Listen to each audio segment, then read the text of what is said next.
Hello everyone, so Google Chrome just got a new feature update, which is now you can create split screen in Google Chrome without any extension. So as you can see, I'm using Gemini and ChatGPT at the same time with the split screen new feature option. So in this video, I'm going to show you how to use that.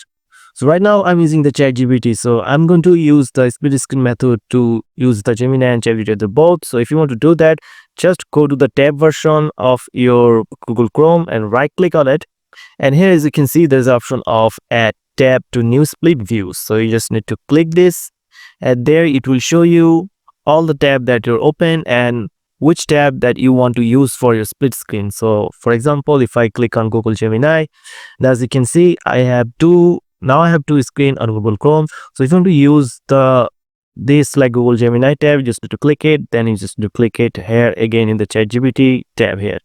So if we go to that option, you can see there's a split screen option there. Click on this. Now you can see separate views. It will just go back to the normal version. Close left view means that it will close this, or close right now is close right view means this will close it.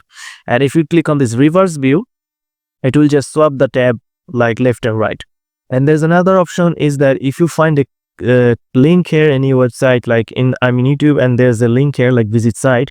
So if I just click on it and drag it to the left side, this will show you a create split view. So if I just drag this on this split view, and this will create a new tab like a split version here.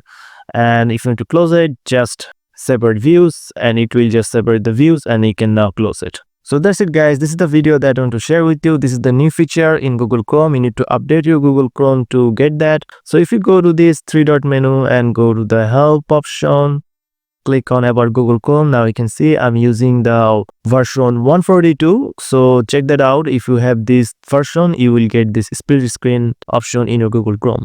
So if you found this video helpful, please subscribe, and thank you for watching.